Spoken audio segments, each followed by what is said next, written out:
From the East and the West, you've heard others, but now you've tuned into the best. This is a Prime Wave Media production.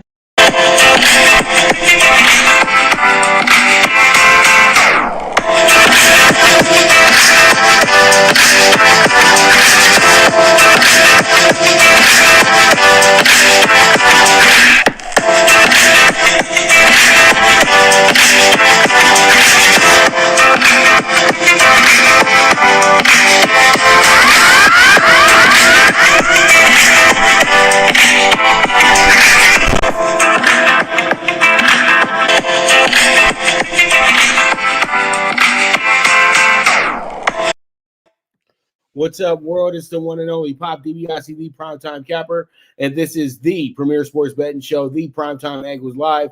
And happy St. Patrick's Day to everybody today. I know everybody's going to be getting real tips in, getting all that green stuff, green beer in, green donuts, green everything, and pretty much the only day where green isn't going to be looking like it's moldy or anything like that. So it is what it is at the end of the day. In a few moments, we're going to have Mike Abadir joining us, talking some baseball and talking the tournament as well, too. But before we get into that, let's go ahead and talk about the Raiders. And the Raiders have made themselves a nice move. They might have gotten one of the biggest catches of the free agent chase this offseason by getting Yannick Ngakoue. Yannick Ngakoue was a all-pro, Pro Bowl defensive end for the Jacksonville Jaguars. He was traded to he wound up being moved to, I think it was Minnesota, and then he was moved to Baltimore last season, and he was able to do a pretty good job with Baltimore, but he was a part of that good defense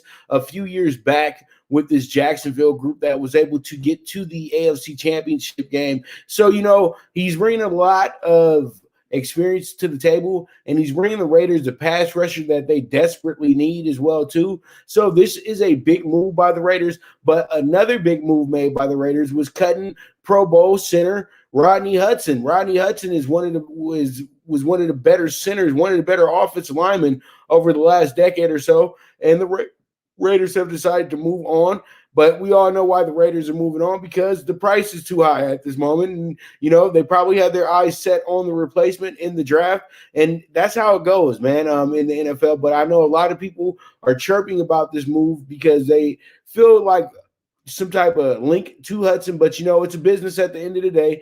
And if the Raiders feel like it's time to move on, it's time to move on. So it is what it is. So the Raiders making some moves here, and we'll see how it goes for the rest of the offseason. Now, we can go ahead and squash this rumor real quick, and we won't be long with this one.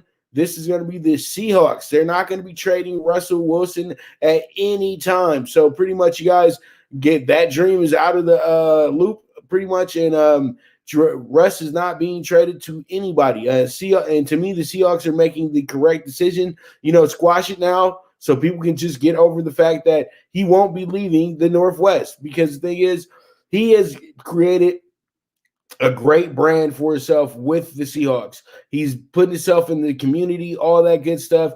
And pretty much at this time, it would be terrible for him to walk away from a Seattle team that's really on the brink of maybe winning another Super Bowl if they can put it all together.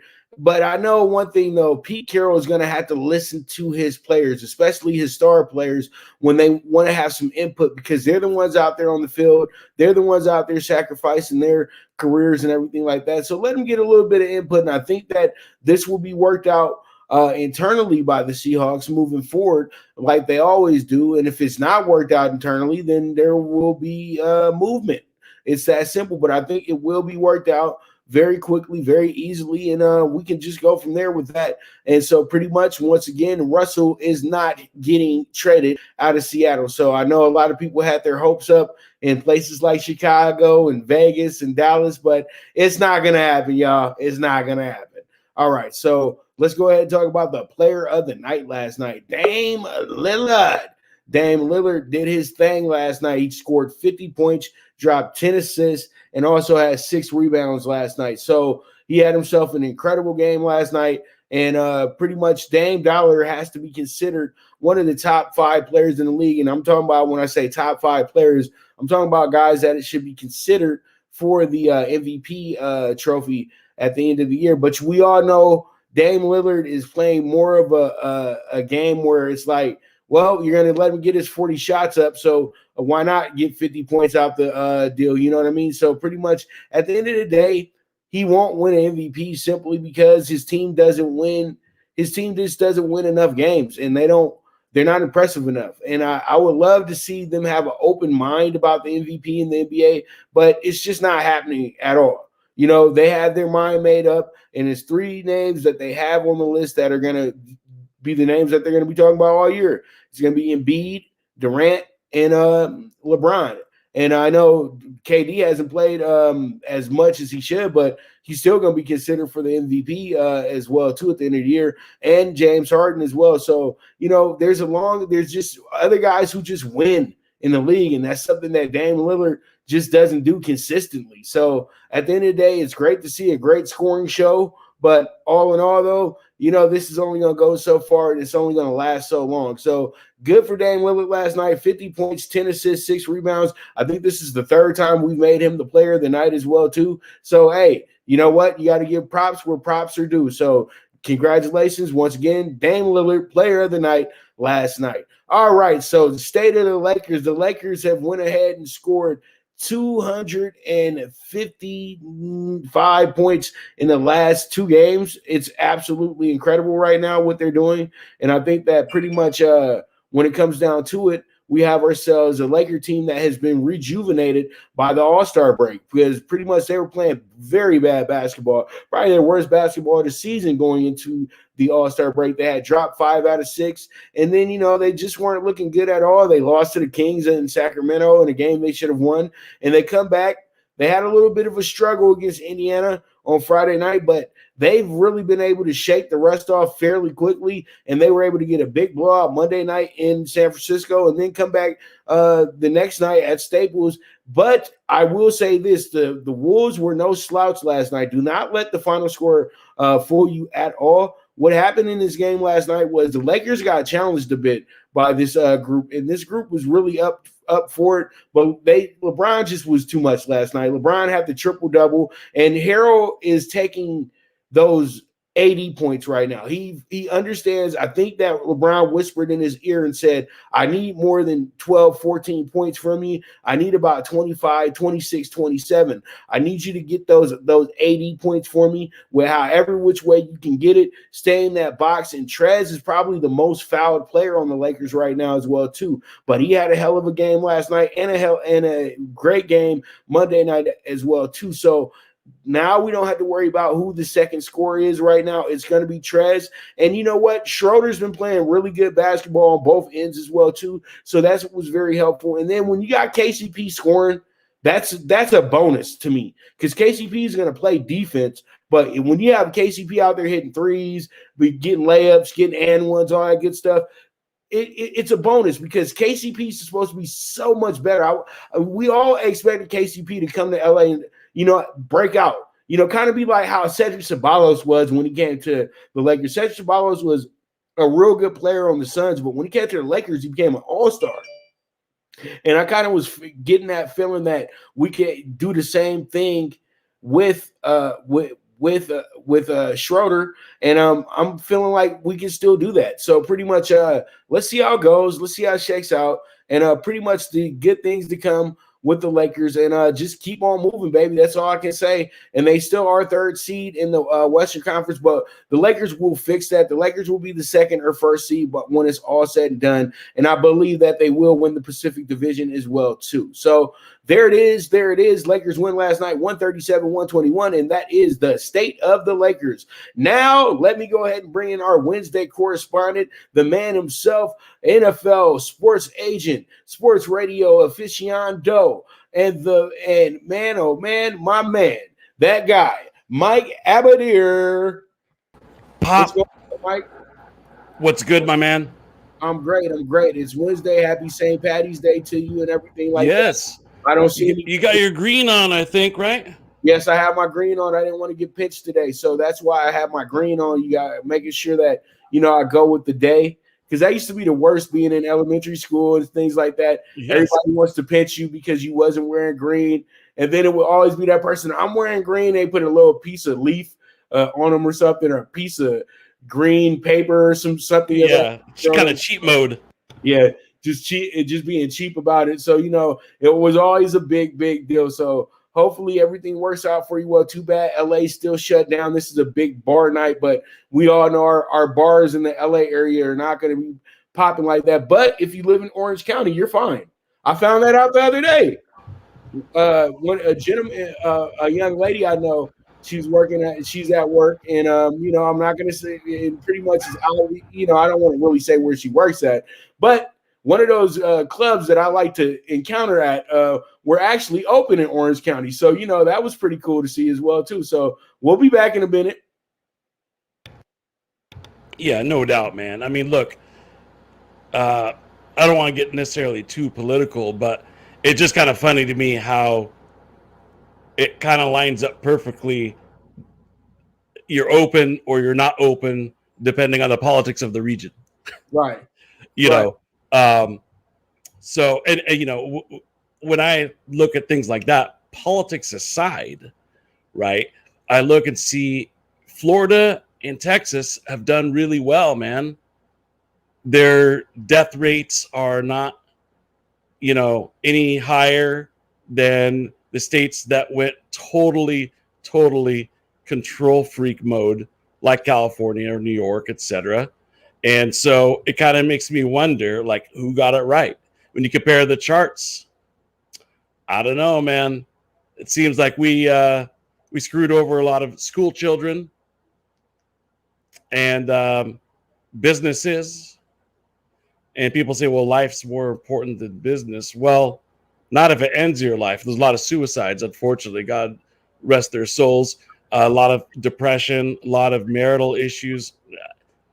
I could go on and on and on, but I'd rather be positive and say, thankfully, we're coming out of this thing. The tie-in to sports is that we're going to be able to go to Santa Anita. I know we mentioned that last week. So we'll be able to go as fans or covering the event. We're going to be able to go to Dodger Stadium, Anaheim Stadium, catch Angels and Dodgers. So there are some positives that are kind of being rolled out April 1st, I believe. And let's not forget about Del Mar. Del Mar. I remember a couple of years ago seeing you at Del Mar. You were cranking away, man, at in one of the indoor, right on the other side of the paddock. And you were like handicapping like crazy. I think you had actually done the show with John Lees that day. You know what I'm talking about? I don't remember that day. No? Okay. Yeah. Okay. Well, maybe I'll think of a few other things to refresh your memory, perhaps. But anyways, Del Mar announced that they're going to have fans in attendance. So these are all really, really good, positive things, I think. And the other sports tie-in is, I'm sure you saw this news pop, the Texas Rangers, they're planning to have a full house on opening day. I might have to go ahead and make that trip because another platform I work with, they actually cover the Rangers, and they got access to their access to daily games and things like that. Oh, wow. So pretty much it's like I know he's gonna love it because they were in an empty stadium last year and the stadium was brand new. That was sad. Yeah. Brand new stadium. Yeah. And that's never happened before, man. Right. And when you have a baseball stadium that's brand new, it's kind of sucks when you aren't able to get anybody in the house to watch a game. Sure. And it's already heartbreaking enough that LA had to suffer through looking at that beautiful stadium every Sunday and not having any fans there. But they had some great spots for the TV crews, though. Yeah, no doubt about that. The TV crew is going to be very visible now in that stadium. You know what I mean? But I think they can do so many things with that stadium as well too. But let's go ahead and get into the Wild Wild West. The AL West, the most wide open division in all of baseball, in my opinion.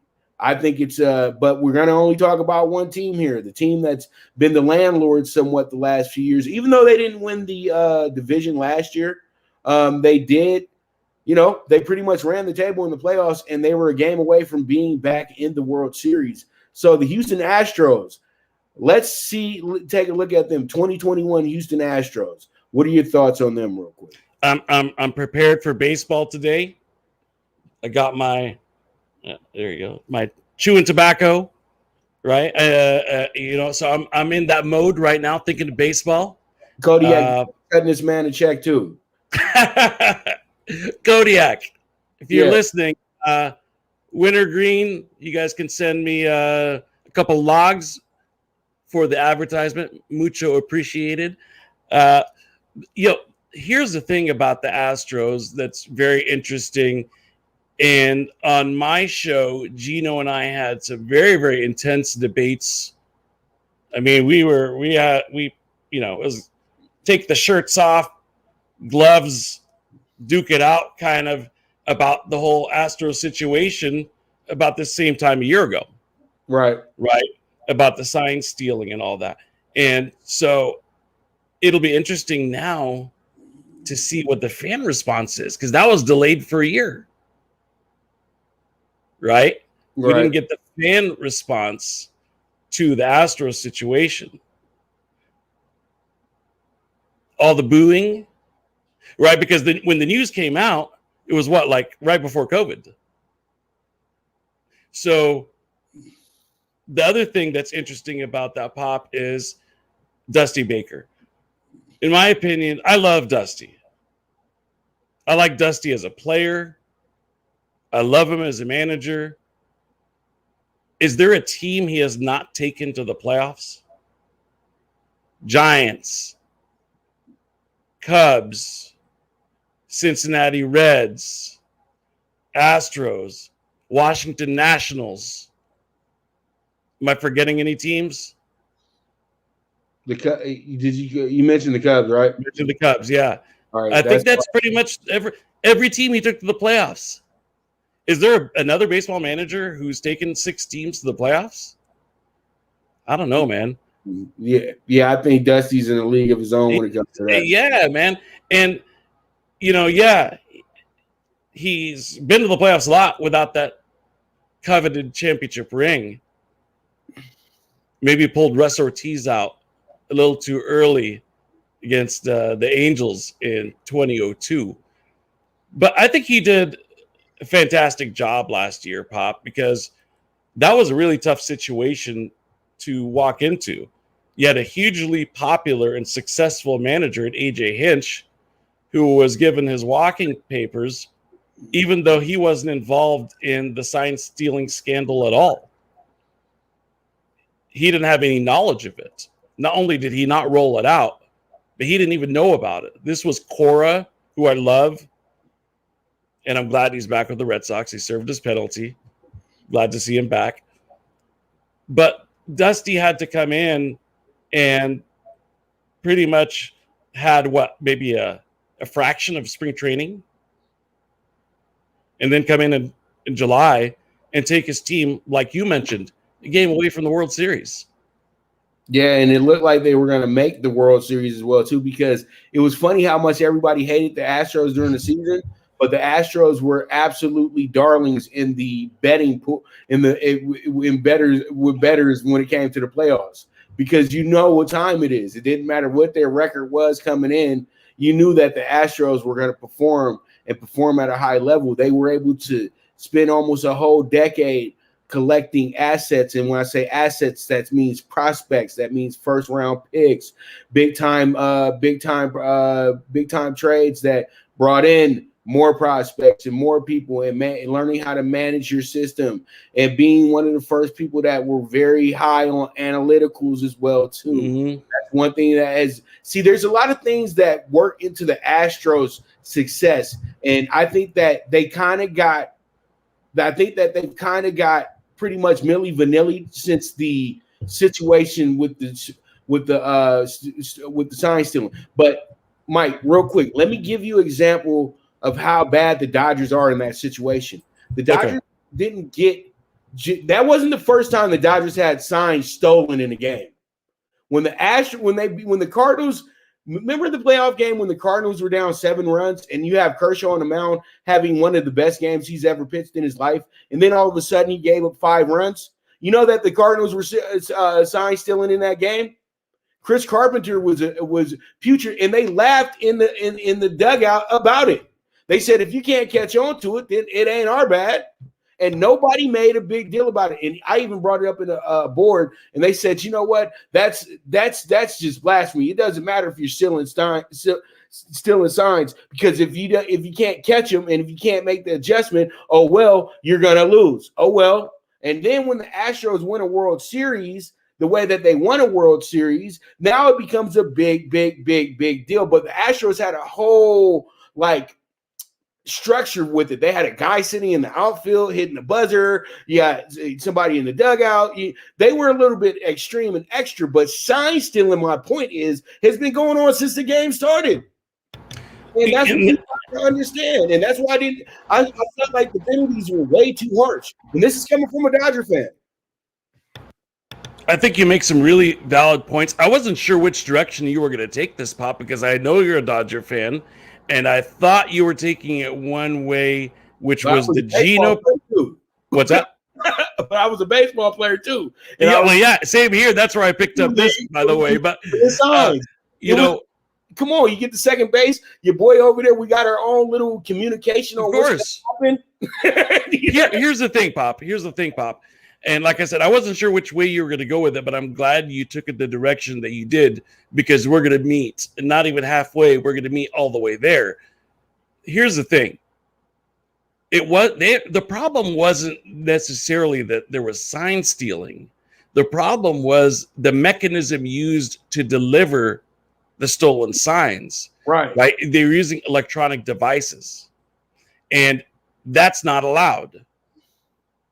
Sign stealing, there is no rule against it.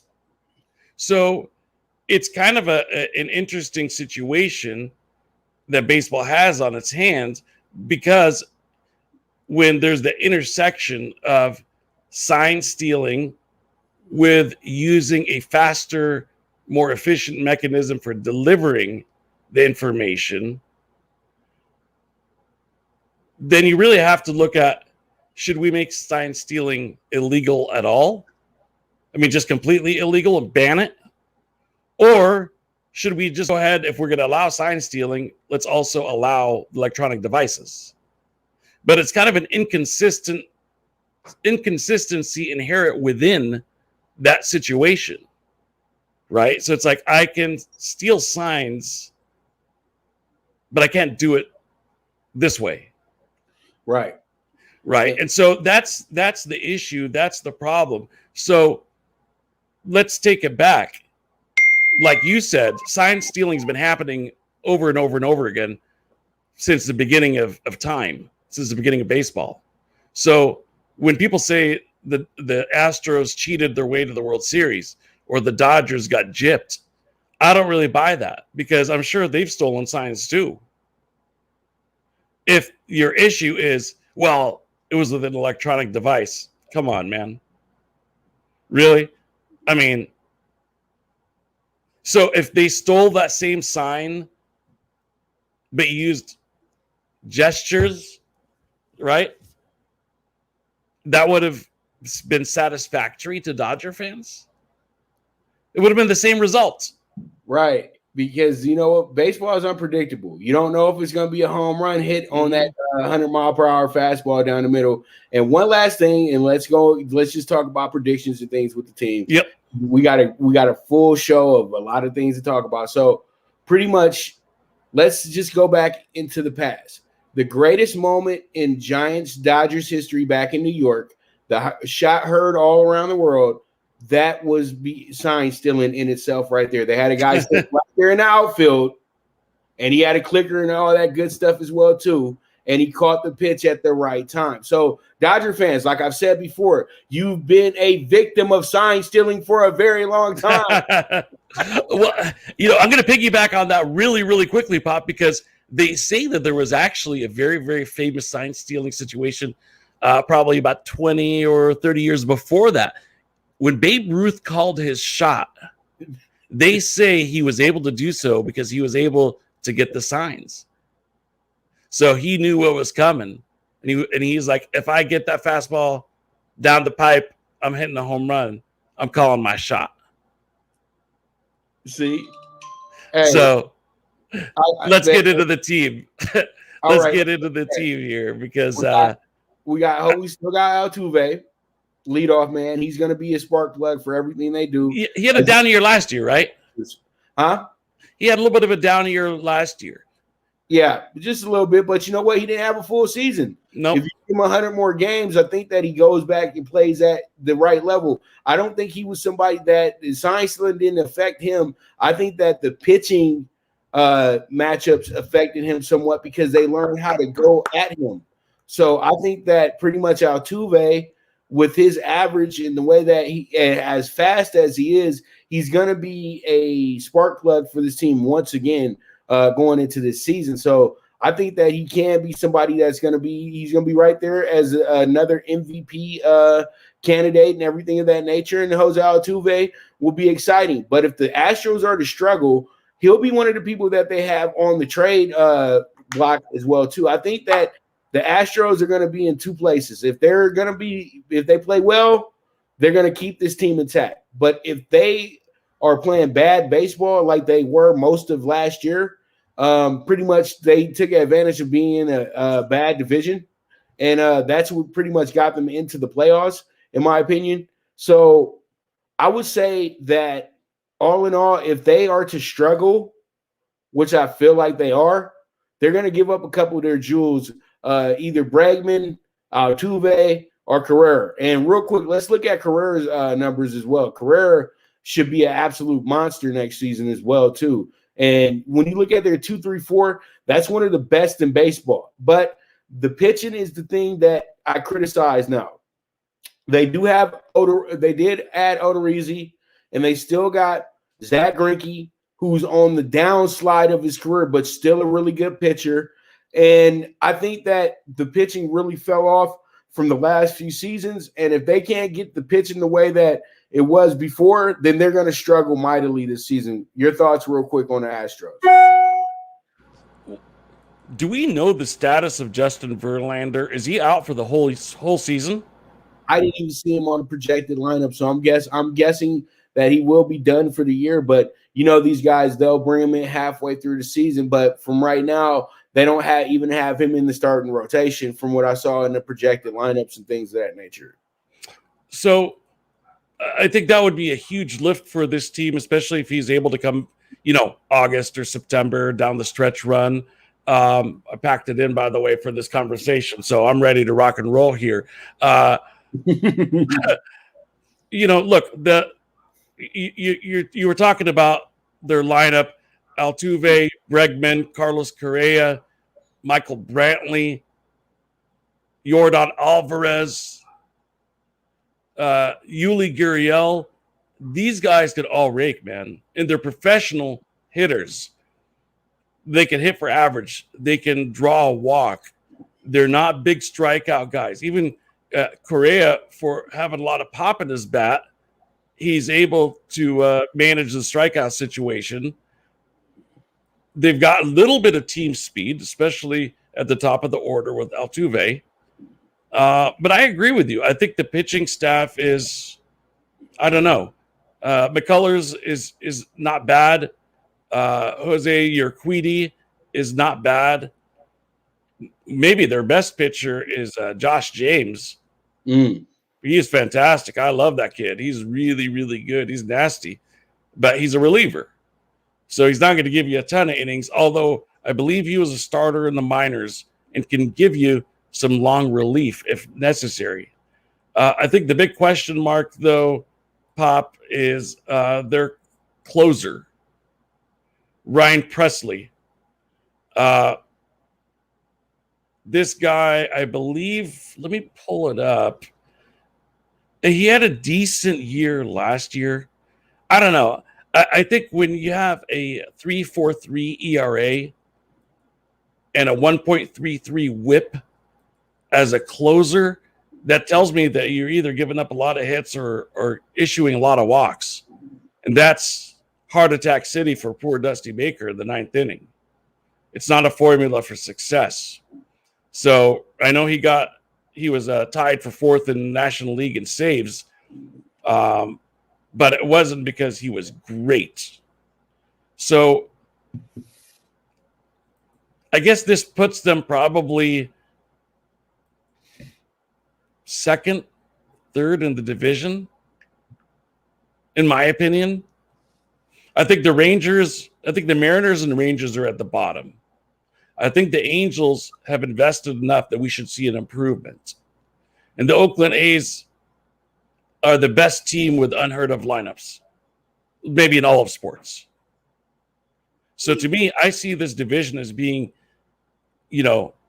Oakland number 1. I think Los Angeles Angels of Anaheim are going to sneak into that 2 spot. I've got the Astros finishing 3rd, Pop.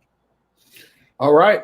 And you got them finishing 3rd, and I have them under, and we're right on the same queue because I have them under 88.5 wins for this year. And I just think that is not a year for them. And actually, you'll see it in a few days because I don't want to spoil it. We're doing it day by day, but I'm going to surprise you when I talk about the Mariners, though. All right? Oh. No. Okay. I'm going to surprise you a bit when we talk about the Mariners because – okay, well, and if I happen to be on when we're talking some – AL Central, I'm going to surprise you with the Kansas City Royals. So you already did, didn't you? I did. Yeah, you did. You told me last week that the Royals were your team. That's right. I did do so. I'm confused because multiple shows. I was a guest actually on another one, and so thank you for reminding me that I already gave that prediction. You were on the Jackie Bradley train. That's right. No, we were talking about Jackie Bradley with the Brewers. Oh, okay, with the Brewers. But somebody's on that somebody's on that team that you fond of. Yeah, from the Red Sox also, Andrew Benintendi. Okay, Benintendi is the guy that you feel is going to make a difference with them. So we'll see how it goes. But you guys know he said KC first. He said it. Mike said it first. All right, so check out our awesome. So how would that be if it was Kansas City and Seattle in the ALCS?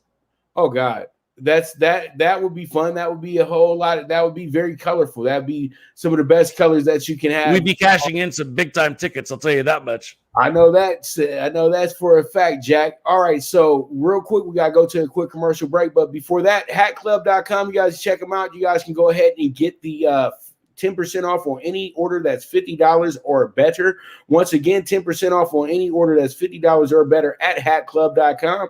We will be right back, me and Mike, with the premier sports betting show, the Primetime Angles Live. Good News Only Racing Club, led by the legendary Doug O'Neill, the trainer of 2 Kentucky Derby winners and I'll Have Another and Nyquist. Also trained 2-time Breeders' Cup champ Golden Sense, who are just a part of a long list of thoroughbred champions trained by Doug O'Neill. The Good News Only Racing Club has a young core of horses to look out for in Dennis's Celery, Irish Heatwave, and Notre Dame, just to name a few. Win the day every day with the Good News Only Racing Club, a proud sponsor of the NFL Bet Exchange. From the East and the West, you've heard others, but now you've tuned into the best. This is a Prime Wave Media production.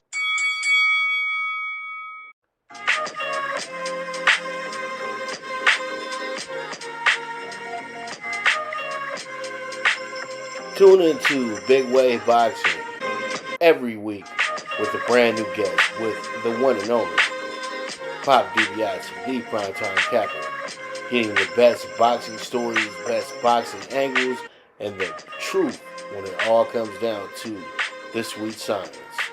Tune in to Big Wave Boxing on the Prime Wave Media channel on YouTube.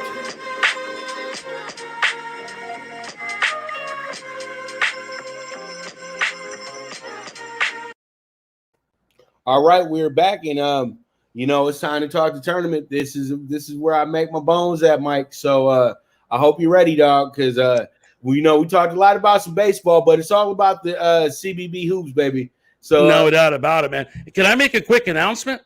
Yeah, go ahead. Okay, I want to invite you and all of your loyal viewers and listeners. My show is putting on, we've done this every single year, a free March Madness contest. Free bracket with cash prizes. You don't have to pay a cent. You can enter through our group portal. If you go to my Twitter, at Mike Abadir, M-I-K-E, A-B as in boy, A-D as in David, I-R. That's my Twitter handle. Pop, I'm sure you can maybe retweet it for all of your listeners and guests. Let's just have a good time. We usually have some TVG folks. Dave Weaver finished third last year for any horse racing fans. Sometimes my clients enter this thing, NFL clients. So it's a good opportunity. We initially wanted to call it pros versus Joes, kind of the people in the media and the athletes versus everybody else, Right. And create that kind of rivalry. But we opted away from any kind of, distinctions and just said, hey, let's just let it rip. Everybody's invited. The one caveat is you got to be a follower of mine on Twitter. Mm-hmm. But that's it, man. So I'd love for you to join first and foremost. And any of your listeners have an open invitation. All right, well, I'm going to be on it as soon as we get off the show because I'm about to many brackets. And, every bracket is going to be different, but there's going to be one bracket that I really feel like this is my bracket. But I was just going to ask you about your strategy. So if you enter, let's just say the Mike Abadir show pool, and then you've got a couple with friends, and then maybe like a FanDuel or whatever, do you go with the same championship winner in all of them? No. Or do you kind of hedge a little bit, or do you kind of mix and match? Or I try to flip it around a little bit, different scenarios. You know what I mean? Like, well, I never really have a 16 beating a 1. I'll tell you that. The 15 has to be a really good 15 for me to even think about putting them in. But once we get to 14, though, and below, that's when the tournament really starts being a little tricky. Because let me give you a great example. Okay. I don't know if it's in this bracket, but we have Colgate facing off with Arkansas. When you look at the matchup, you say to yourself, well, Arkansas should breeze by them. But Colgate's lost in one game. I saw Colgate win the championship game on Sunday, and they were impressive. They were able to move the ball around the way that they wanted to. They did all the things that everything that they wanted to with ease. That was the thing about it, that they did everything they wanted to with ease. So pretty much when I look at that team, I say to myself that this team should be really, really good moving forward. But here goes a team right here that's never been in the tournament, number 16, Hartford. And then you have Baylor. Baylor got put out in the semifinals. Will this be a test for Baylor? I think Baylor's going to get a little pressed in the first half, and they're going to have to come together, grit it down, and I think they'll run away with it in the second half. But once again, Hartford's another team that in other years they might not have been a 16 seed because they've let in so many of the Power 5 schools, and then they've also went ahead and justified making sure that they get in the AACs and the Big East schools as well, too, because we don't have a Power 5 in college basketball per se. We have a Power 7 in a sense because you have to include the AAC in the Big East because, I know the American's just the old Conference USA. You know what I mean? You remember the old Conference USA? Oh, yeah. And they were a major figure. They always had a 1 seed in the tournament as well, too. But they kind of went to favoring these Power 5 schools because they're the money schools. But a Power 5 school that kind of got put to the outside this year was the Pac-12. So, and they did the Pac-12 absolutely filthy, and they did the ACC filthy this year. They catered a lot to the Big 10 and to the Big 12 this year, and the SEC got a lot of love as well, too, this year. So, ACC,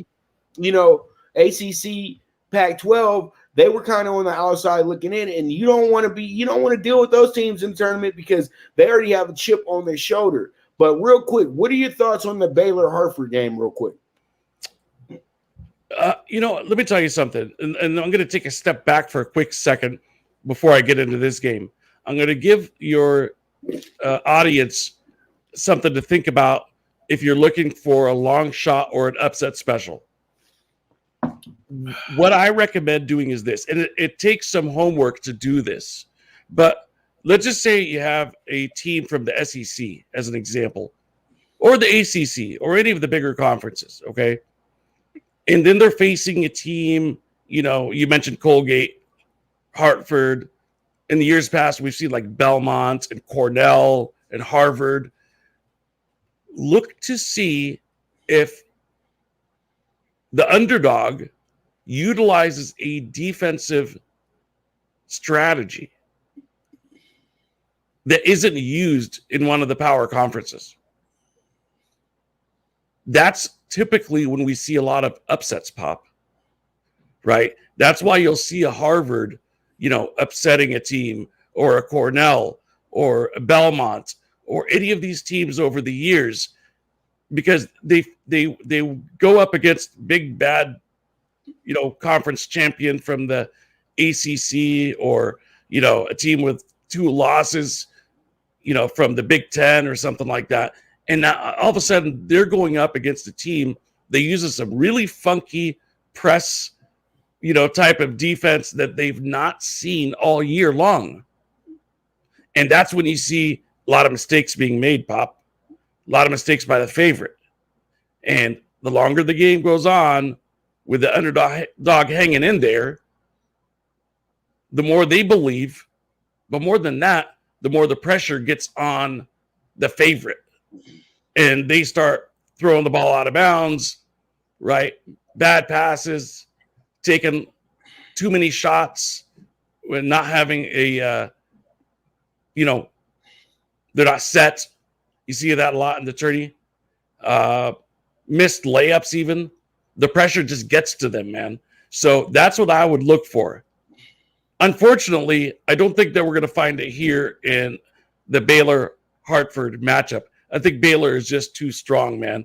And like you said, I will never take a 16 over a 1. Great thing to see it, but it ain't going to be on my bracket. Right. So pretty much we're both saying Baylor gets to the next round. So let's look at the toughest matchup of this group 1, because that's what I call this group 1, and you have group 2 on the bottom. North Carolina and Wisconsin. This one is a battle of 2 teams that are used to being in higher positions in the tournament. UNC is what we would call a down year for them, even though they're still competitive, still lengthy, still long, and still really do, as we like to say at the racetrack, loom the danger. Because if this is a horse race, North Carolina is your 5-year-old colt that's still on the track, that has a whole bunch of wins. But you know what? Then he came on. He's had a tough season. And when you run into teams that had a tough season, this might be the turning point of the season as well, too.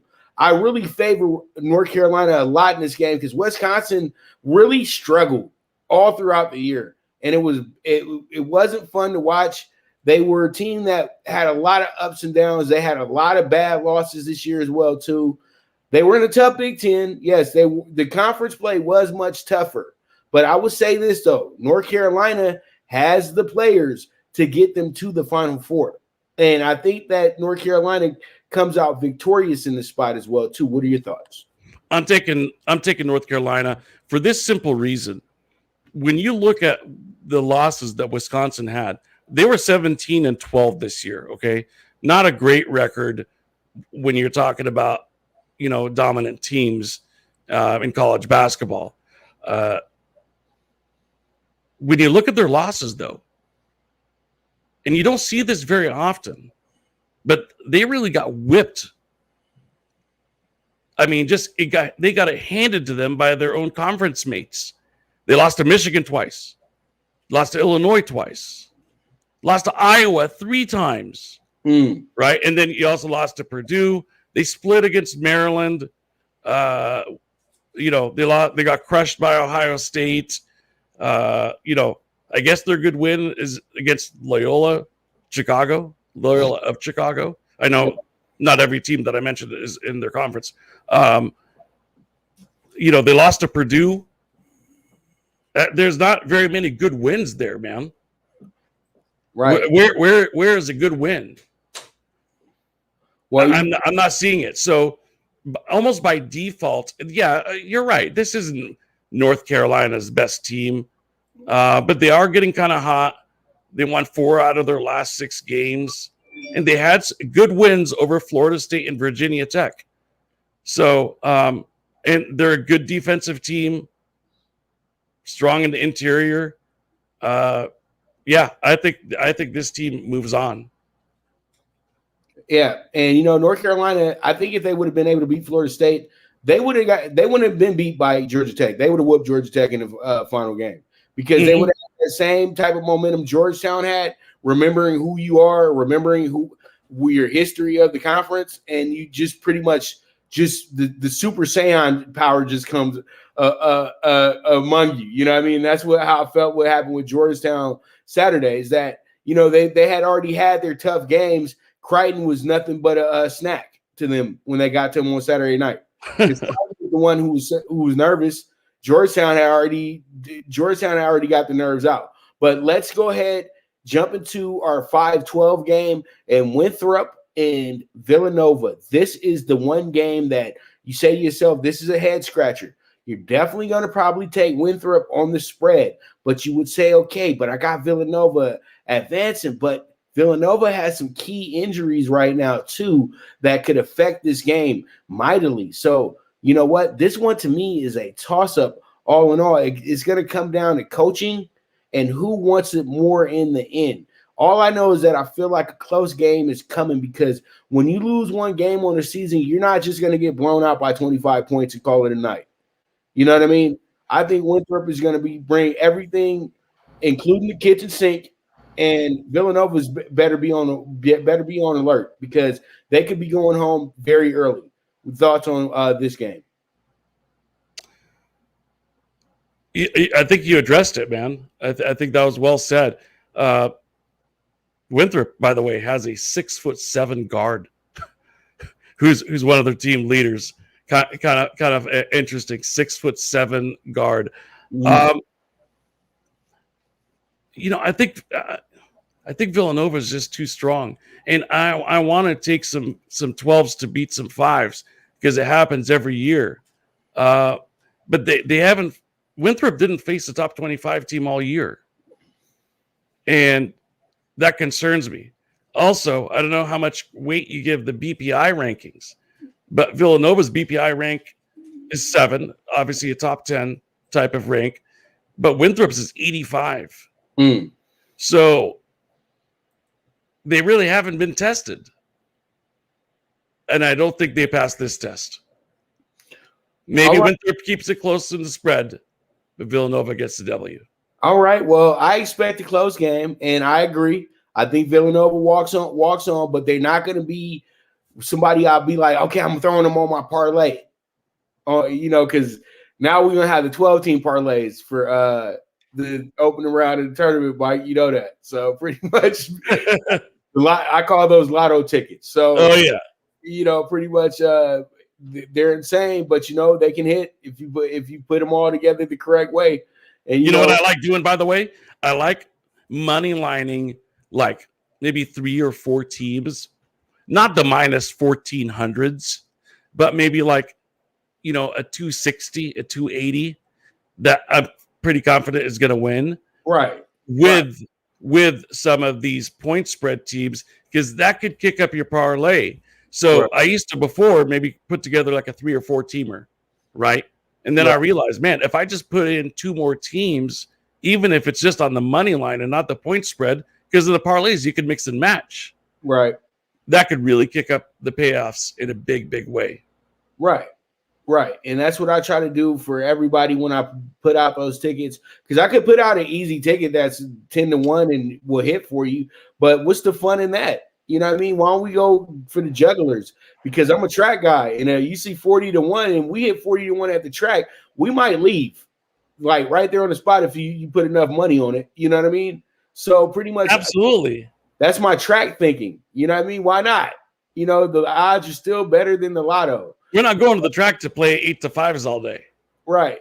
Yeah, and I've been with people, and that's why I say, I tell them to straight up, I don't think you know that much about horse racing if we're sitting here betting 7 to 5s and 8 to 5s the whole day, bro.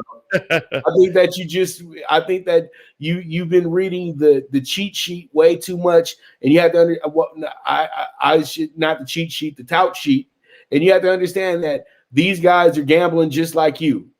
So exactly right. Yes, they have the information, but that means absolutely nothing. None of us talk horse language. But all in all, before we go to our next commercial, Purdue, North Texas. Now, it could be an upset because Purdue is so hard to trust. Mike, you know this as well too. I made crazy money off of Purdue the last few tournaments in the first round. Liberty, 2019, 2016, Arkansas, Little Rock, and this was the same exact position they put Purdue in both times. So do you feel like there can be an upset here against North Texas, a team that kind of stole their tournament in since everybody thought Marshall or Western Kentucky was going to win this one, but North Texas wound up getting a huge win here.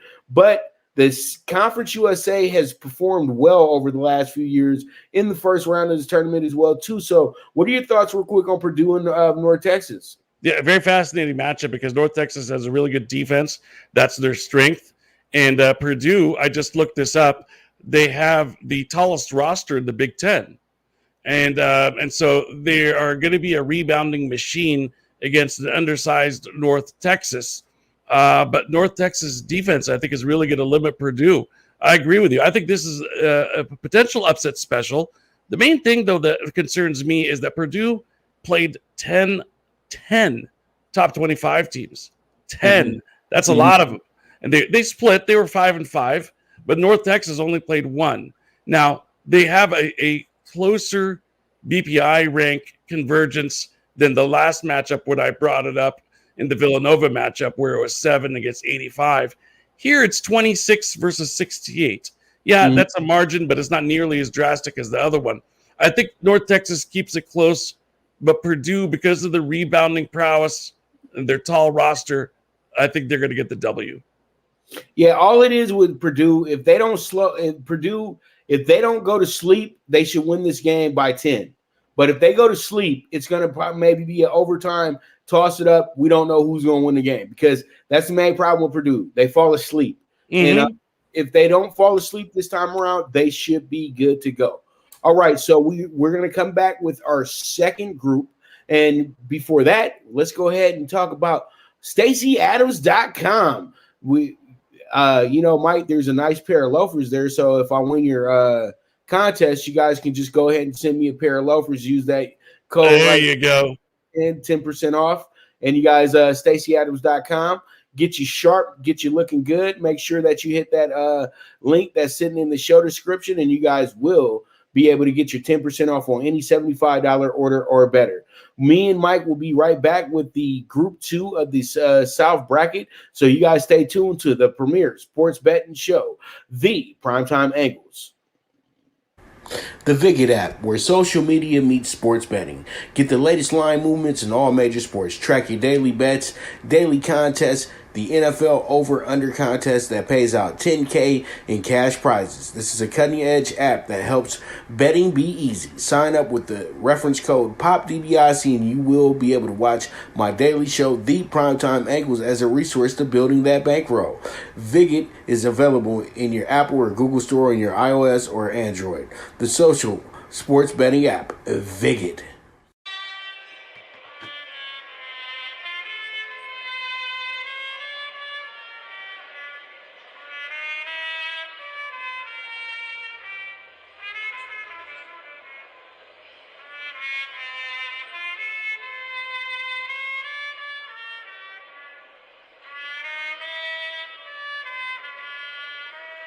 From the East and the West, you've heard others, but now you've tuned into the best.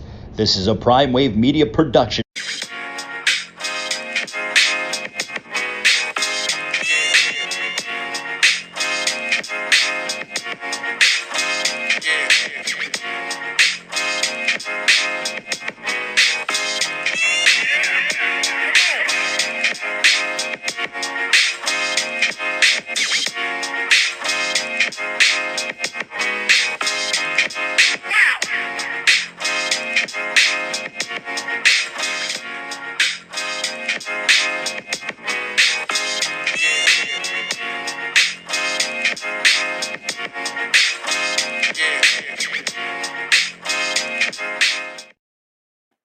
And we are back with the Primetime Angles Live with your host, the one and only Pop DiBiase, the Primetime Capper, and my man, Mike Abadir. All right, so, Mike, we are in Group 2 now. Let's go ahead and jump into Texas Tech and Utah State. Now, Texas Tech and Utah State, these two teams, they are going to be going through some things here. And pretty much I think that what we have here is we're going to have ourselves a mighty good time with these two teams here, because pretty much we have ourselves in a position to where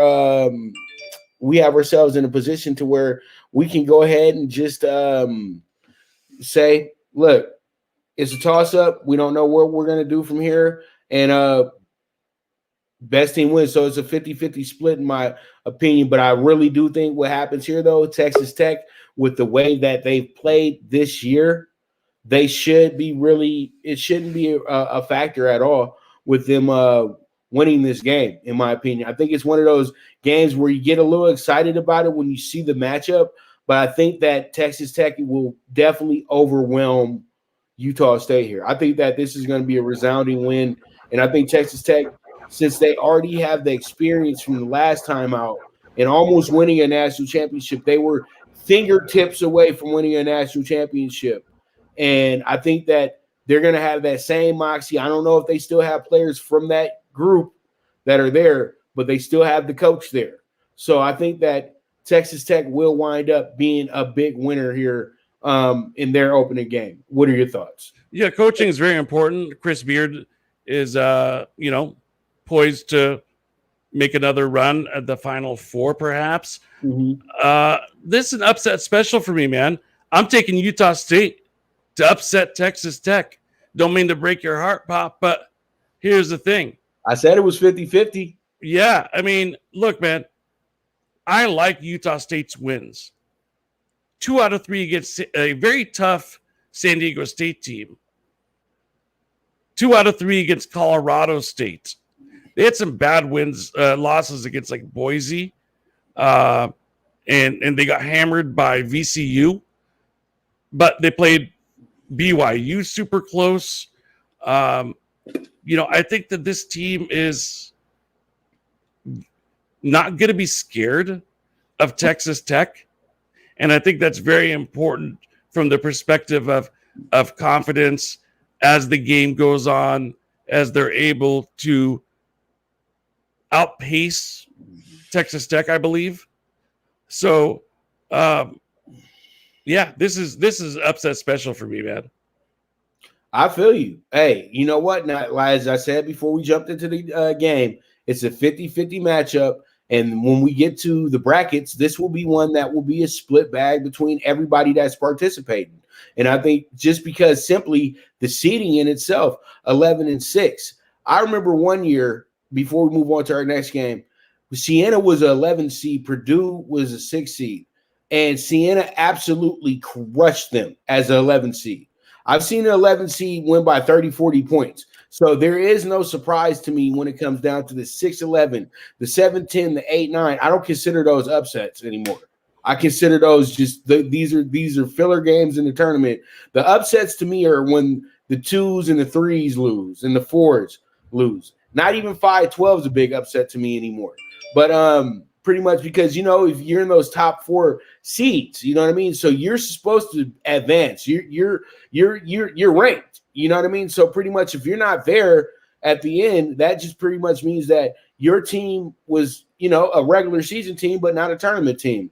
It's that simple. You know what I mean? But I'm with you, though. 6-11, it's always going to be a split bag. And this is one of those games that has to be a split bag. Now, let's jump into the 3-14 game. And we talked about it a moment ago. Creighton, and Colgate.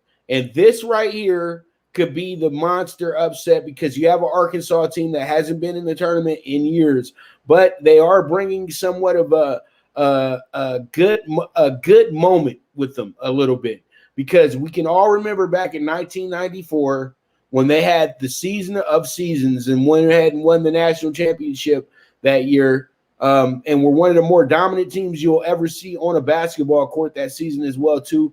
Going back and forth with that great Kentucky team and then beating a really good Duke team that was led by Grant Hill in his final year as a Dookie. And pretty much that was one of my more favorite Final Fours as well, too, because you had that you had that Arkansas team, and when they faced off with Kentucky, and when they faced off in the Final Four in that game, nobody wanted them to win, but they wound up winning that game anyway. And then when they got to Monday night, everybody loved the way that they just kind of annihilated Duke early and kind of just took them out of it, because that's when everybody used to really hate Duke. Now everybody really loves Duke. So pretty much, Arkansas, they have that, and they'll be talking about that a lot. The great Nolan Richardson, their head coach, and everything at that time. So pretty much when I look at this situation, Colgate is the type of team that's just like Loyola Chicago. They do not take the shot until it's the right shot. And this is that's a dangerous team to go against because they have patience. And that's one thing that works very well for teams in the tournament as well, too. Patience and taking your time and making sure that you get the best shot off. What are your thoughts on this Arkansas Colgate game? Hey, before I answer, are we good on time? I don't want to be too wordy. We're cool. Okay, because we got 2 more games after we talk about this one.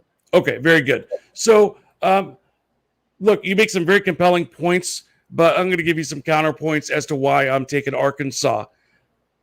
Colgate, first of all, their record was 14-1, pretty nice record, but they didn't play anybody that's worth anything. And 15 games is kind of not a lot of games to get into a really good rhythm. You're still, during the season, especially when you're talking about college kids, each and every game is a boatload of experience. So they haven't encountered every possible scenario. You can't in only 15 games. So they're going to be seeing things that they haven't seen all season long. I think it's just a really tough assignment for them, Pop. Some statistical analysis. The number 3 seeds have won 85% of their matchups with the 14s. 85%. So it's very tough sledding for the 14s to beat the 3s. Additionally, in the last 3 years, every number 3 seed beat their number 14 seed opponent. So they swept all 4 teams that were 3 seeds last year, beat the 14s. Same with the year before. Same with the year before that. So that's just a little statistical nugget for you there. Arkansas's hot. They won 12 out of their last 13 games. They led the SEC in scoring. They're a rebounding machine. They have 6 players averaging at least 1 steal. I think this is a much more dangerous team than their 22-6 record would indicate, and their absence from the tournament would indicate. I'm taking Arkansas, and look at the over. This could be a very fast-paced, high-flying, high-scoring game, Pop. Hey, I like Arkansas. I really do. And I've talked about Arkansas very highly on the show. I've even considered them maybe a Final Four team as well, too. But they've given them a great matchup to start this off with. And I'm just saying that they will not be surprised. I will not be surprised if Colgate winds up winning this game by a last-second three-pointer, because they're going to have to play the perfect game to beat Arkansas. Arkansas can be sloppy and still win. That's the difference between these two teams. If Colgate's sloppy, they get blown by 30. Arkansas is sloppy, they only win by 10. You know what I mean? But if they can play the patience game, all bets are off, in my opinion. You know what I mean? But I think the way that Arkansas plays, I have to agree with you, they're going to make this a hectic game for Colgate. As long as Arkansas doesn't have to live on the free throw line, they should be fine, because that's why they lost their SEC game, because they couldn't hit any free throws in the semifinals. But that's one thing that they should be working on as we move forward. Now, we look at our 7-10 matchup. This is a good one. Florida and Virginia Tech.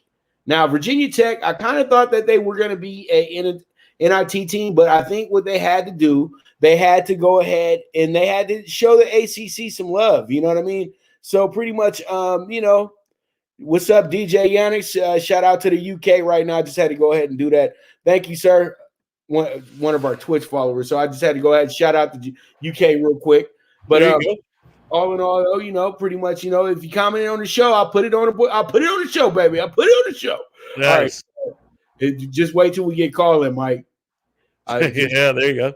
Yeah, so pretty much, you know, you got Florida, Virginia Tech, and I think Florida whops with this one. Florida's tough. I don't care because they have the tournament mojo in a sense. When you start winning games in the tournament over years and years and time, you can be trusted in the tournament. It don't matter who your team is, who your coach is. The tradition is there. And Florida has been always disrespected. This is the last team to win back-to-back national championships as well, too. But they're not a national championship team this year, but they are a team that can be a spoiler. I think they absolutely whoop on VTECH in this game. What are your thoughts? I think Florida wins. I don't know about whoop up on them, but I think they win the game. You know, this is a very here's the one thing. I think Florida is the better team, but the thing that gets me scratching my head about Virginia Tech is they were 4-0 against top 25 teams. These teams have very similar BPI ranks, 32 and 39. So that's almost a wash. You know, I think, yeah, I mean, this is, you know what? Excuse me. I would, before anybody lays any wagers on what I just said, please double check that 4-0 against top 25 stats, because I'm getting this off of ESPN, but they've messed up. They put Virginia Tech, but then a few sentences later, they put Villanova. Man, we both know ESPN will walk you to the end of your bracket. No doubt about that. So double check that. Assuming that statistic is all right, I think the other issue for Virginia, the issue for Virginia Tech is they had 5 out of their last 8 games canceled because of COVID. So that's challenging. That's challenging. You want to have a lot of games late in the year. You want to get hot. You don't want to be finding your rhythm during this time of year. You know what I mean? Right. Like, that's not the time to find your rhythm. Right now is the time to make a deep run in your conference tournament, to close out your conference schedule, regular season on a roll, to come in saying we've won 8 out of the last 10 games, something like that. Not we've canceled the last month of the season, basically. So Florida wins this game. You know, I think Virginia Tech can battle them, but if I had to bet on who would whoop up on the other, it would be Florida Pop. Yeah. So I feel like, Florida advances, in my opinion. I'll put them on the bracket as well, too, to advance. And then when I look at this 2-15 game, I just say to myself, good luck, Oral Roberts, because Ohio State is coming with the boom, baby. I'm telling you right now, that's a frustrated team coming out of their last turn, out of the loss to Illinois on Sunday. And I think this is the grittiest team in all of college basketball. They've had to go against some of the best teams, period, in the nation over the last 3 weeks, not just the last month, a few weeks or so. Like the last 3 weeks, they've been seeing everybody who's supposed to be a really good team in the nation. So, you know what? With that type of preparation on your way to the title game and the way that they went ahead and disposed of Michigan, I know it was a close game, but you've had that feeling that Ohio State was going to win the whole time. And I feel like they're at their absolute best. They have so many athletes out there, and they got so many guys that are just comfortable in what they're doing. And I think that Ohio State can run the table. And I honestly have them winning this bracket as well, too. I actually have them out of the South. And I think that because Baylor had that month off, and it's starting to kind of where it's starting to show a little bit. And you know what? Baylor, when you have a good rhythm like Baylor did, you don't want to throw that rhythm off, and they threw it off big time. and Baylor hasn't looked like the same team that they were before their lockdown that they are now, because they just seem like the good old Baylor Bears. For a moment there, I was comparing them with the 90 UNLV squad, and I know I was speaking too soon as well, too, when I said that.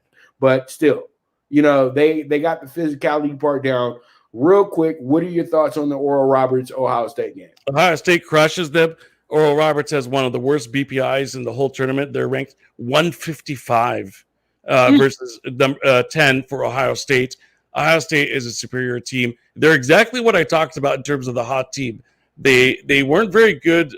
They kind of stumbled down the stretch in the regular season, but then they came out like gangbusters, like you mentioned, in the conference tournament, in the Big Ten tournament. So this team is hot. They've got confidence. They've got a chip on their shoulder. They whoop up on Oral Roberts. Don't forget, number 2 seeds win 94.3% of the time. The last time a 2 beat a 15 was a killer for me when Michigan State, who was supposed to be my champion, got upset by Middle Tennessee in 2016. Hey, you know what? That was an epic weekend because I was in Vegas that weekend, and I had Arkansas, and that's why I brought up the Arkansas Little Rock game. I had Yale in that tournament as well too. They were 14. They beat Baylor, and then I had a big night with Syracuse was big for me as well too. Even though they had a little minimal win against Dayton, but it was still huge. And that weekend was crazy enough because Indiana wound up beating Kentucky that weekend as well too, and that was a big ticket buster right there. That was a big bracket buster in a sense because a lot of people had Kentucky winning the national championship, and this is Jamal Murray and crew on that one as well too. So with that, another great talk conversation with my guy Mike Abadir.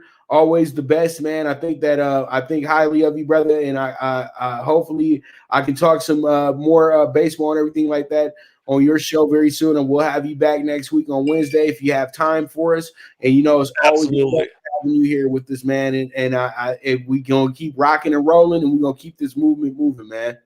No doubt about it, man. The respect is mutual, more than mutual. You're a great guy. You're a great host. You're very knowledgeable when it comes to sports. Love joining you and having these conversations. Almost feels like barbershop type of conversation, and that's what I feel is always the best formula for talking sports. Book it, man. I'll see you next week. And yes, absolutely, we're going to bring you back on the Mike Abadir Show really soon here because we got a lot to talk about as we get closer to opening day in baseball. And as we go along with the conference tournaments, we want you to come out and actually give us some of your selections, perhaps for the following weekend after we get through this first round mess. All right. And you already know, madness has begun, brother. Yes, sir. This has begun. All no right. doubt. We will be right back with the premier sports betting show. But go ahead and check out Fubo TV. You guys go ahead and press the link, and you guys will be able to get yourself Fubo TV. Guys, sign up for 7 days. You will get it for free. And then you guys can go ahead and watch all these great college basketball games, watch all the NBA games. Hey, watch some of these great golf tournaments that are going on the weekend as well, too. And my favorite, TVG and TVG2 are a part of this package as well. So you guys check out Fubo TV. Start your free trial today on me, and you guys will get 7 days free. And guys, you already know it's $55 a month. And once you want to stop, you don't have to worry about paying them anymore. They'll just go ahead and cut it off, and you guys can part ways. All right, so we will be right back with the premier sports betting show, the Primetime Angles Live, with the one and only Pop DiBiase, the Primetime Kappa. Good News Only Racing Club, led by the legendary Doug O'Neill, the trainer of 2 Kentucky Derby winners, and I'll have another in Nyquist. Also trained 2-time Breeders' Cup champ Golden Sense, who are just a part of a long list of thoroughbred champions trained by Doug O'Neill. The Good News Only Racing Club has a young core of horses to look out for in Dennis's Celery, Irish Heatwave, and Notre Dame, just to name a few. Win the day every day with the Good News Only Racing Club, a proud sponsor of the NFL Bet Exchange. From the East and the West, you've heard others, but now you've tuned into the best. This is a Prime Wave Media production.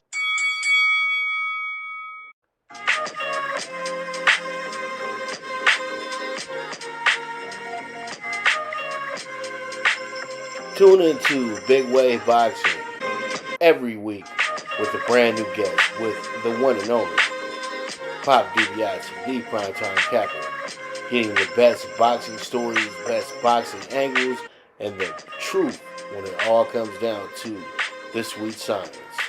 Tune in to Big Wave Boxing on the Prime Wave Media channel on YouTube.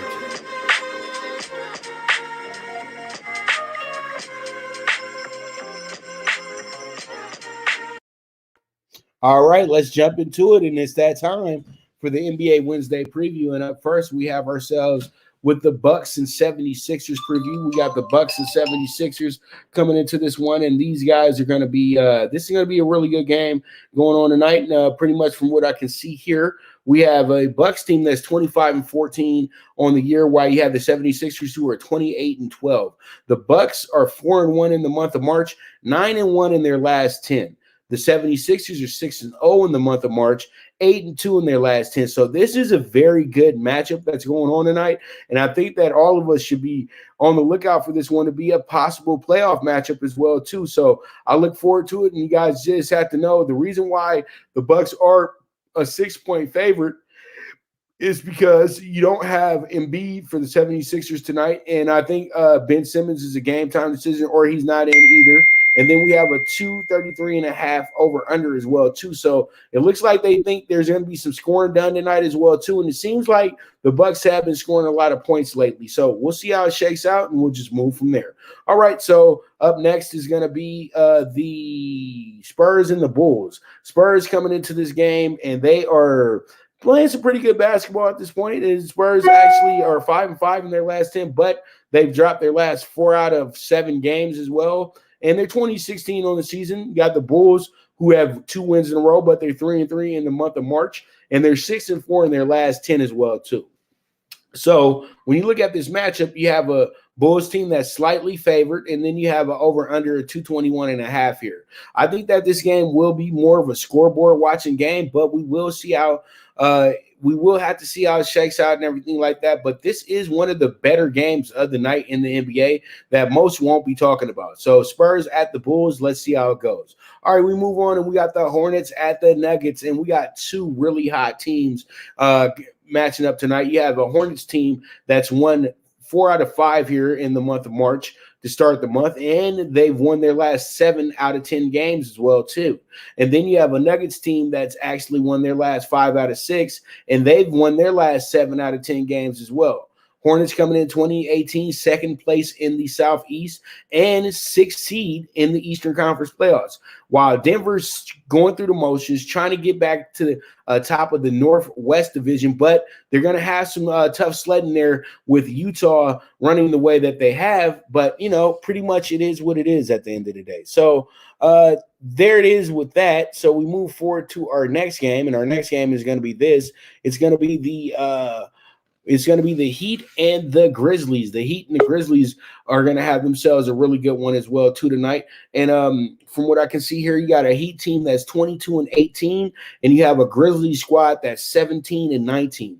The Heat coming to this game 5-1 in the month of March, 9-1 in their last 10, and they've won their last 11 out of 12 games and have boosted themselves to first place in the Southeast Conference after that was held by the Hornets for some time. So pretty much there it is with the Heat. They're playing some of the best basketball period right now. So there it is for the Heat for tonight. Then you got the Grizzlies, who are on a struggle, dropped their last 7 out of 10, and they've dropped 4 out of 6 here to start the month of March as well, too. So they need to get it together and get it together very quickly. But this should be another really good game tonight, and I'll have your answer on who I'm picking in a moment when we talk tickets.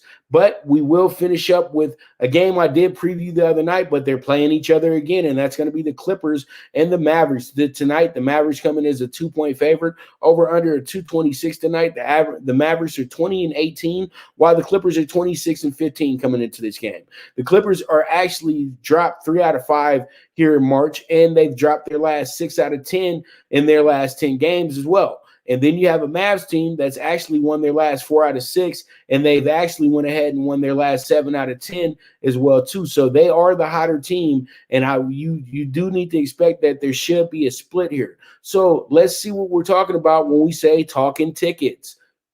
All right, so in the talking tickets, we have the over 234 for the Bucks and 76ers tonight. I feel like both teams are going to be scoring for us tonight. Then I have the Spurs tonight as a plus 100. And then I have the Heat as a pick 'em tonight because that's where it was at when I did put this parlay together. And my dog better tonight is going to be the Hornets plus 215 because the Nuggets have struggled against the Eastern Conference, especially against the Southeast Division as well too. And then you have the Mavs plus 110 tonight. I think they get themselves a good win over the Clippers. All right, single what you like. This is going to be a 47-1 ticket. Once again, this is the NBA Super High Five, 47-1. Single what you like, and we will go from there. You guys can go ahead and make this bet over at YOUWAGER. And actually, the promo code is POP80, but we also will have another promo code here as well, too, is VSX Pop. That's going to be the new promo code for you guys to use, but you guys can use Pop80 for today. But tomorrow and this weekend, start using the VSX Pop promo code. So then everybody can get situated and get on in and get their match deposits and all that good stuff. And we go from there. But once again, YOUWAGER where the world bets. All right. So once again, I want to go ahead and send a big shout out to my graphics producer, to Mike Abadir, for joining us today as well, too. And I also want to send a big shout out to you, the fans. You guys, there is no me without you. And I'm having a blast doing this. So we'll be back tomorrow to talk about the West region. And man, it's gonna go down. We're gonna see if we're gonna have Nick Satwala coming in with us tomorrow. I got to go ahead and confirm with him. But you guys make sure to tune in for another great show. And as I always say, bet with your head, not with your heart. The movement is moving, and this is the premier sports betting show, the Primetime Angles Live, with the one and only Pop DiBiase, the Primetime Kappa. And I'll be right back at you tomorrow. And have a beautiful, beautiful day. And I'm gone.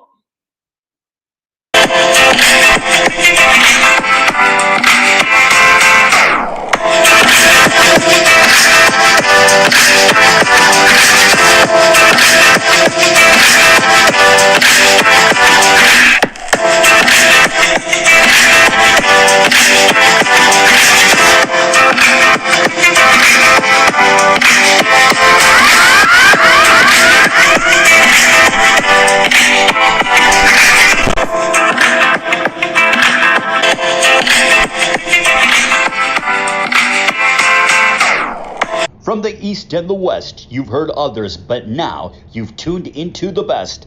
This is a Prime Wave Media production.